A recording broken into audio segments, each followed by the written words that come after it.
Okay जी, आज की class शुरू करेंगे by learning some new things, some new क्या कहते हैं कॉन्सेप्ट, सम न्यू टर्मिनोलॉजीज। उसमें से सबसे पहली चीज जो आपने सीखनी है वो है stress.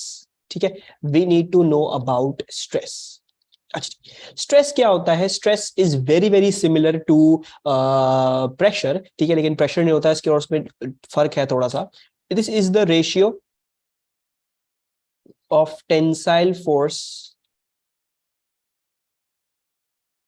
applied to the cross sectional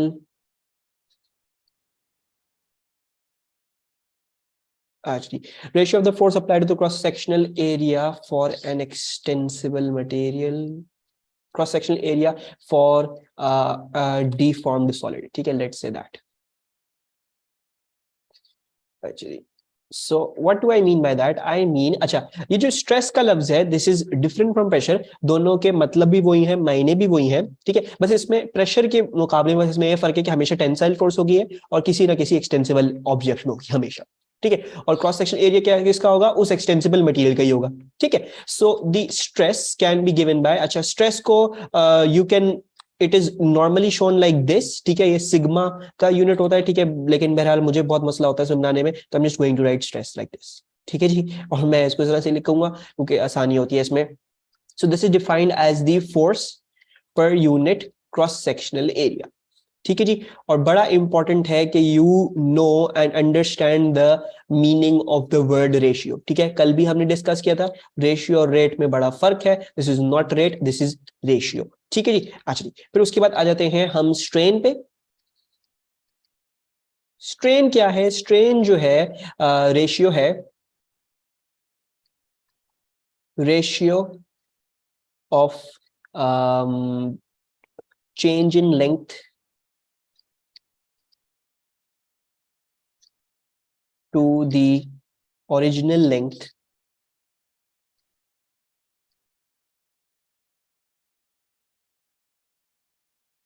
of a deformed solid। ठीक है जी, stress scalar of a deformed solid। एक सेकेंड अलमा, deformed solid, यस अलमा, दिस इज स्केलर। ठीक है जी, स्केलर होता है ये बहरहाल, लेकिन इसके बारे में कुछ खास पूछ नहीं था, स्केलर है वेक्टर है, इस पर अपनी टेंशन नहीं ले। प्रेशर के जैसा ही है तो स्केलर ही है। एंड दिस इज ऑल्सो, वैसे मैं इसको इसको I will not call this value any scalar या anything, and I will show you why that. अच्छा, नाउ स्ट्रेन क्या है? स्ट्रेन जो है वो आपका है, मैं इसको यू लिखा करूंगा, I will write this as delta L, the change in length. ठीक है, हो सकता है एक्सटेंशन हो सकता है कंप्रेशन हो, whatever, divided by the original length. तो मैं ओरिजिनल लेंथ जो हूं वो एल नॉट से दिखाया करूंगा। ठीक है, L not, I will show L not as the original length. तो ये जब रेशियो निकालोगे तो बड़ा इंपॉर्टेंट है, इस बात को समझो। अच्छा, पहले तो ये क्या है? This is original length. ठीक है, you need to understand one thing के स्ट्रेस जो है, सॉरी स्ट्रेस कह रहा हूं, स्ट्रेन जो है, स्ट्रेन एक फिजिकल क्वांटिटी नहीं है। ठीक है, बिकॉज स्ट्रेन के कोई यूनिट्स नहीं होंगे। स्ट्रेन में मीटर ऊपर है एंड मीटर नीचे है, मीटर मीटर कैंसिल। स्ट्रेन एक प्योर रेशियो है, एक प्योर न्यूमेरिक थिंग है, इसमें कोई यूनिट्स नहीं है, इसमें कोई ऐसी चीज नहीं है। सो this is not a physical quantity. ठीक है, ये सिर्फ एक वेरी वेरी प्योर रेशियो है। ठीक है, तो मैं इसके लिए जो हूं वो स्केलर वेलर कुछ नहीं लिख रहा, आई am just writing not a physical quantity. अच्छा जी,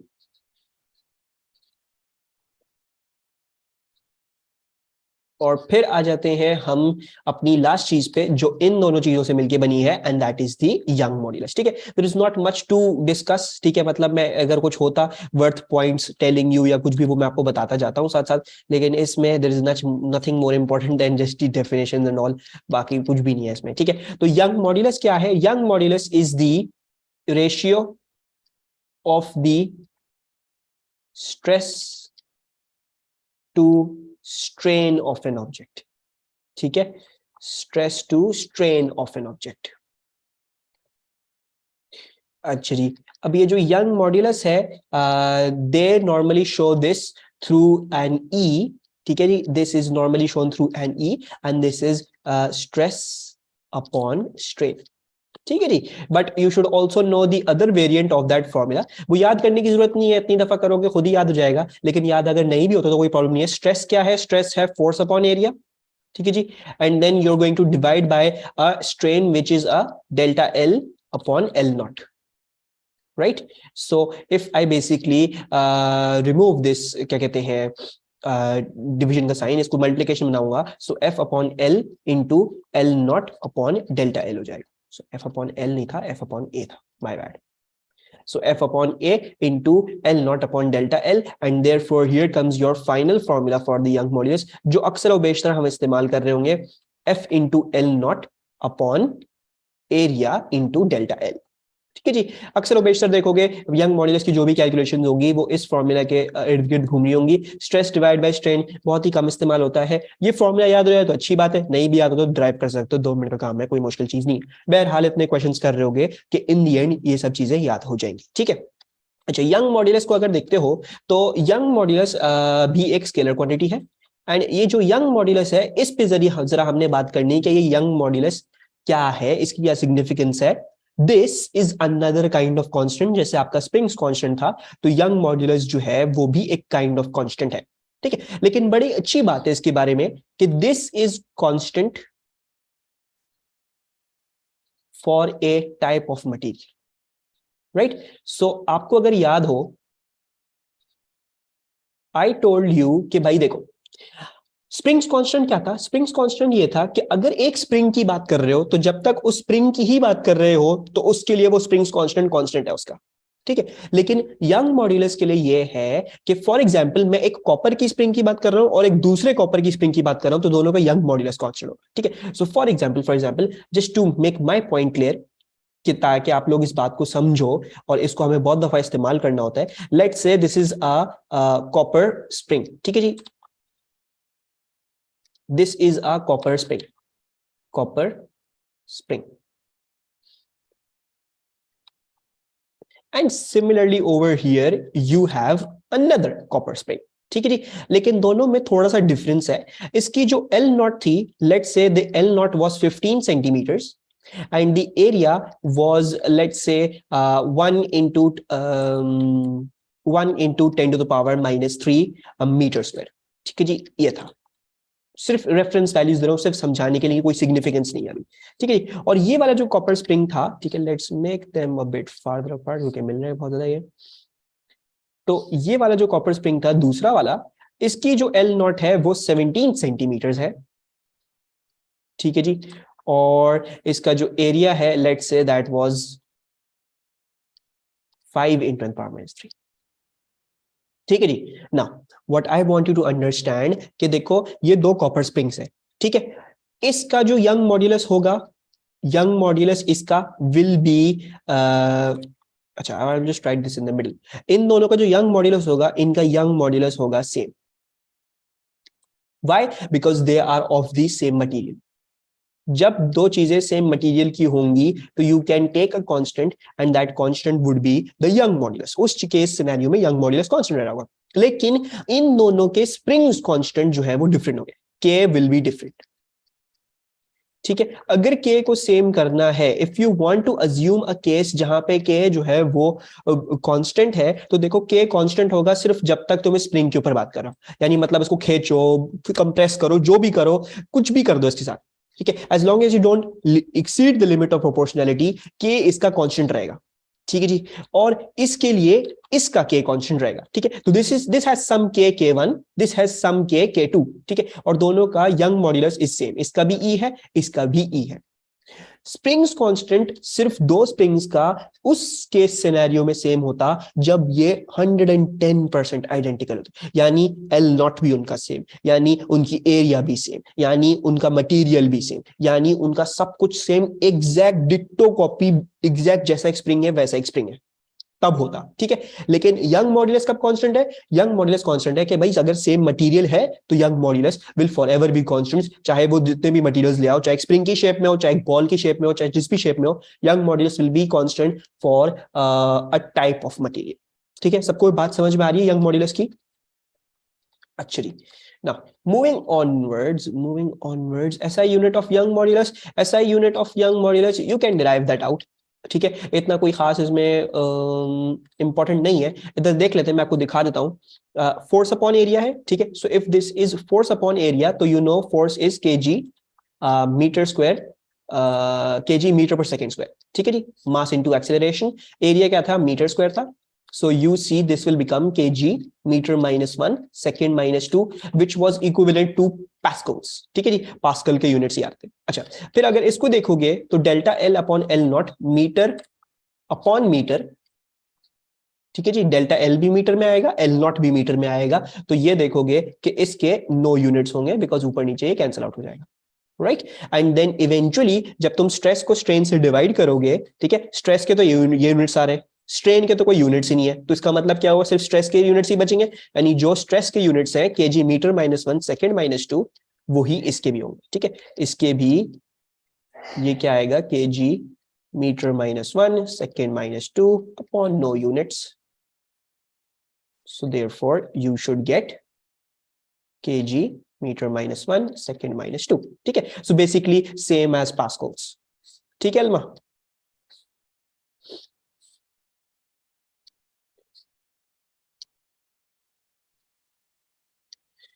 अच्छा जी, there are some things I deliberately skip out because वो ऐसी हैं कि I know कि तुम लोग कर लोगे अगर पेपर अगर क्वेश्चन आता है, it is not something that hard। दूसरी बात इतनी पूछी भी नहीं जाती ना, so there is something that I deliberately don't go over too much in detail, लेकिन खैर चलो, it's okay if you guys ask। अब आ जाते हैं हम इस यंग मॉड्यूलस के मीनिंग पे। भाई हमने स्प्रिंग्स कांस्टेंट देखा था, स्प्रिंग्स कांस्टेंट हमने देखा था, उसका कुछ हमने मीनिंग निकाला था, ठीक है। And that meaning came through के स्प्रिंग्स कांस्टेंट बड़ा होगा तो एक्सटेंशन कम होगी, और स्प्रिंग्स कांस्टेंट छोटा होगा तो एक्सटेंशन ज्यादा। तो अब यंग मॉड्यूलस का जरा हम उसका भी मीनिंग देख लेते हैं, उसका मीनिंग क्या होगा।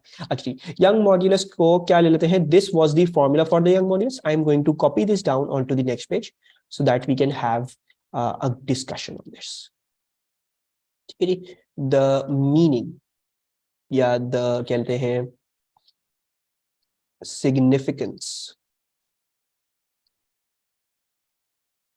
ऑफ यंग मॉड्यूलस, बड़ी अच्छी सिग्निफिकेंस है। And I am also going to explain why stress strain graphs will look same as the force extension graphs.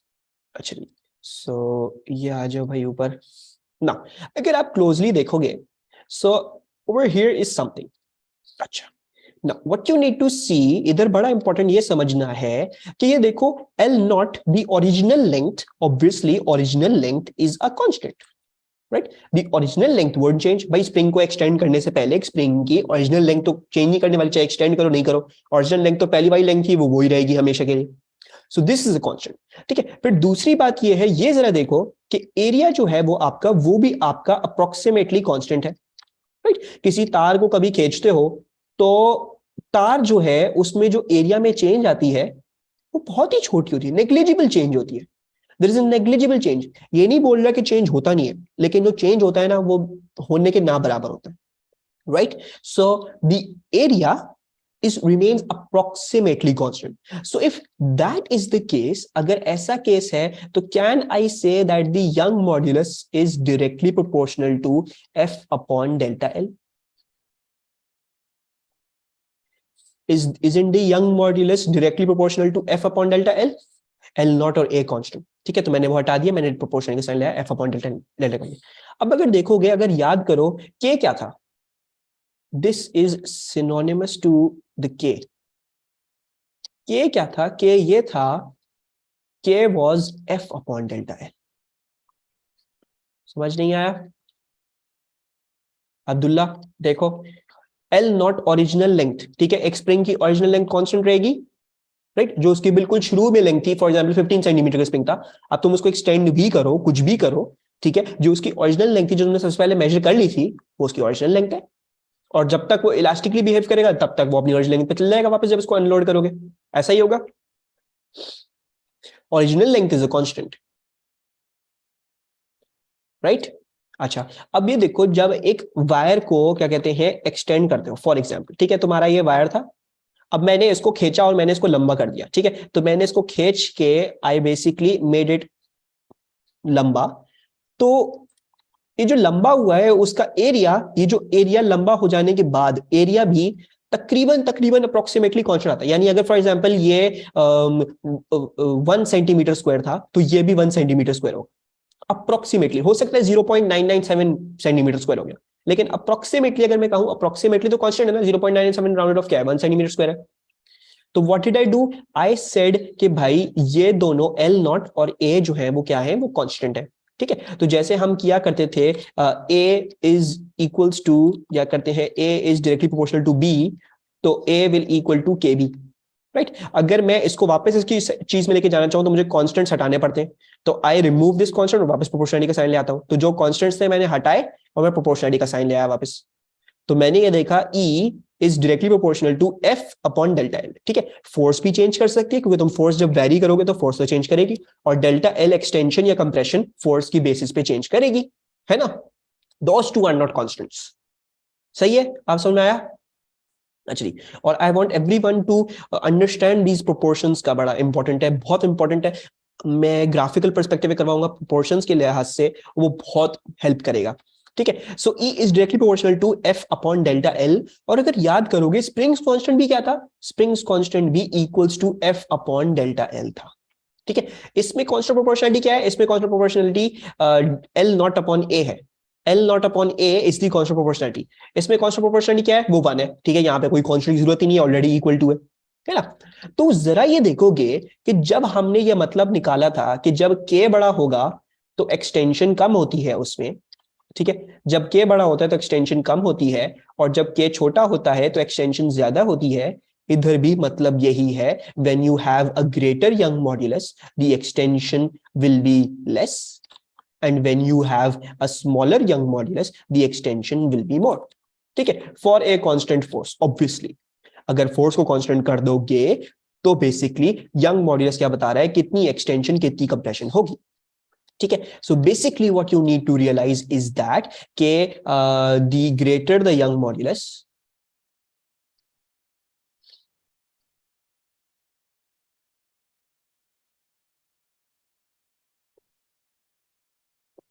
the less the extension compared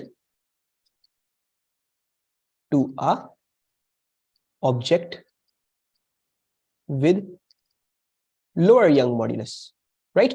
जैसे फॉर एग्जाम्पल अब बड़ा important है, इस बात को समझो। रबर बैंड पे 2 न्यूटन की फोर्स भी लगाते तो रबर बैंड खिंच जाता है।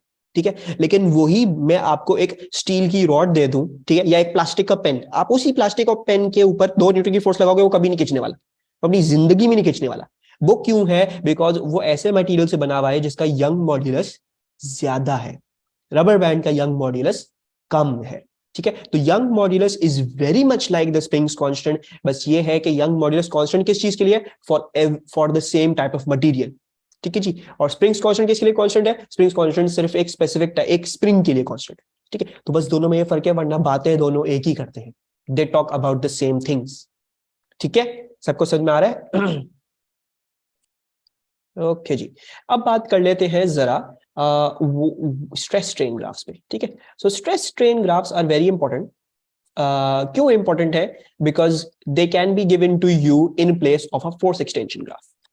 ठीक है, एंड जैसे हमने अभी डिस्कस किया, अब देखो जब मैं F अपॉन डेल्टा एल का ग्राफ बनाता था, ठीक है जी, तो उस पॉइंट, उसमें हर पॉइंट का रेशियो क्या था, the ratio at any point worked out to be K, right. K क्या था, के था F अपॉन डेल्टा एल। इसी तरह जब मैं यंग मॉड्यूलस का ग्राफ बनाऊंगा स्ट्रेस अपॉन स्ट्रेन का, ठीक है, तो देखोगे डायरेक्टली प्रोपोर्शनल है वो F अपॉन डेल्टा एल के। तो मतलब वो डायरेक्ट प्रोपोर्शन के साथ आएगा, वो तकरीबन तकरीबन बात यही कर रहा है। सबको समझ में आ रहा है कि स्प्रिंग कांस्टेंट क्या था, spring constant F upon delta L, Young modulus भी F अपॉन डेल्टा एल ही है। It is directly proportional to F upon delta L, it's not that but it's directly proportional.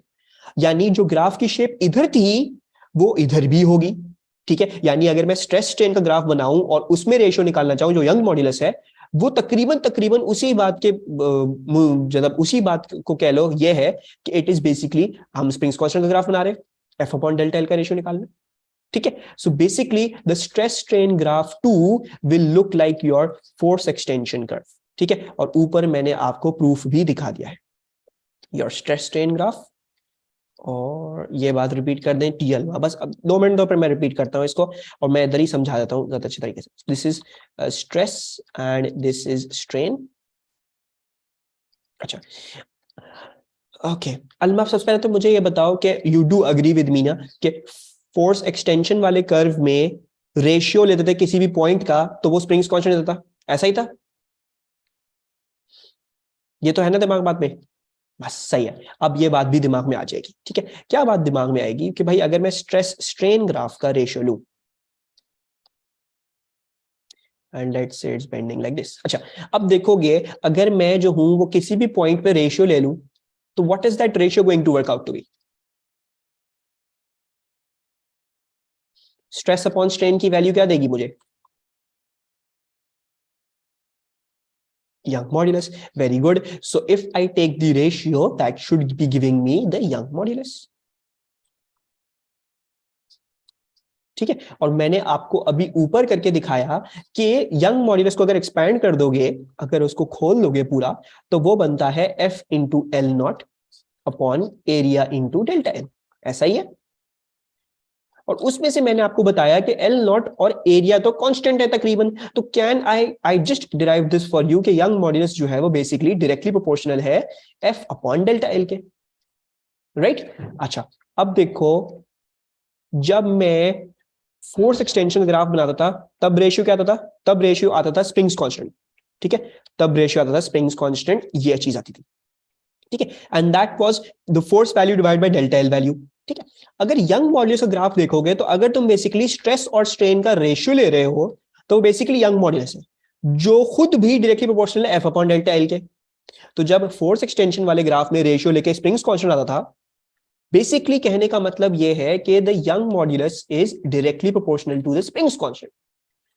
तो यानी जो स्प्रिंग्स कांस्टेंट वाला graph है, यानी जिस ग्राफ में से स्प्रिंग्स कांस्टेंट का मतलब निकलता है, यानी जिस ग्राफ में से रेशियो लेके स्प्रिंग्स कांस्टेंट का मतलब निकलता था, यंग मॉड्यूलस के स्ट्रेस स्ट्रेन ग्राफ में भी वही मतलब निकल रहा है, ठीक है? So it's the same thing, it is basically the same thing because these two things are basically synonymous। बस जिस जिस डोमेन के लिए कांस्टेंट है वो फर्क है और कोई फर्क नहीं है दोनों के बीच में, ठीक है? और ऑब्वियसली फॉर्मूला के लिए difference and all of that, but अगर हम एक क्वालिटेटिव एनालिसिस करने जाएं तो these are basically approximately same, ठीक है? बस ये डिफरेंस होगा कि इसमें स्प्रिंग्स कांस्टेंट में एल नॉट और एरिया मल्टीप्लाई कर दो, L not upon area multiply कर दोगे तो यंग मॉड्यूलस आ जाएगा। दैट्स द बेसिक थिंग, ठीक है जी? But we don't really use this too much, सिर्फ मैं आपको समझाने के लिए बात बता रहा हूं कि स्ट्रेस स्ट्रेन ग्राफ को आपको वैसा ही दिखेगा जैसे आपको फोर्स एक्सटेंशन ग्राफ है, ठीक है? अच्छा ना अब जरा इसमें ये देखोगे कि there is some things that we can obviously work out through this stress strain graph.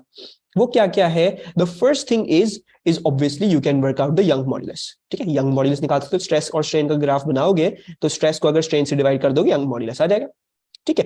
दूसरी बात आप क्या वर्कआउट कर सकते हो? You can also workout the limit of proportionality, ठीक है? लिमिट ऑफ प्रोपोर्शनैलिटी और एक इलास्टिक लिमिट भी आएगी obviously as it is I, ठीक है? बहरहाल इन ग्राफ्स में ज्यादा इंपॉर्टेंट इस चीज पे नहीं होता, ज्यादा इंपॉर्टेंट इस बात का है जैसे देखो if there is strain is zero, अगर आपका स्ट्रेन जीरो हो रहा है तो इसका मतलब क्या है? इधर एक्सटेंशन भी जीरो है। Understand this? क्यों? बिकॉज स्ट्रेन क्या था? स्ट्रेन था delta L upon L not, तो अगर डेल्टा एल जीरो हो रहा है तो ऑटोमेटिकली स्ट्रेन भी जीरो हो रहा है। सो दिस जीरो वाला point is basically telling you extension of zero. तो एक बात तो ये है। दूसरी बात हमने देखी थी कि फोर्स एक्सटेंशन कर्व का area under the graph gave us the elastic potential energy. इसमें अगर एरिया अंडर द कर्व लोगे, if you take the area under the curve, now you all know कि अगर मैं इसका एरिया अंडर द ग्राफ ले रहा हूं before the limit of proportionality, so ये ट्रायंगल की जैसा दिख रहा है, so it will basically be half into whatever the base, let's say the base is some value of strain and the height is some value of stress, ठीक है जी? So the area under the graph is equals to half into stress into strain, ठीक है जी? सो ऐसी बात है। अब इसको एक्सपेंड कर लेते हैं जरा, सो हाफ स्ट्रेस को उसकी जगह फॉर्मूला लिख देते हैं फोर्स अपॉन एरिया, ठीक है जी? और स्ट्रेन की जगह उसका फॉर्मूला लिख देते हैं डेल्टा एल अपॉन एल, ठीक है जी? अब्दुल्ला भी आ गए हैं। So delta L upon L, अब देखोगे सो यू रिमेंबर कि half into F into delta L क्या था? That was your elastic potential energy, right? तो यानी ये जो हाफ एफ और डेल्टा एल है, ये क्या है, ये इलास्टिक पोटेंशियल एनर्जी बना रहे हैं. So basically I am just going to circle this out and I am going to state this as क्या, ये चीज जो है, this is basically forming elastic potential energy. ठीक है जी. And if you look at the thing below, तो you see that it will basically be area into length. ठीक है, area into original length, तो L नॉट लिख देते हैं. So if you see very closely, area, cross sectional area, base area into height, take cross sectional area into height. So if you do this, you will be getting the volume of the solid, right? So when you are basically going to take the area under the graph of your stress strain graph, तो आपको क्या मिलेगा, आपको मिलेगा elastic potential energy per unit volume. ठीक है, this is the elastic potential energy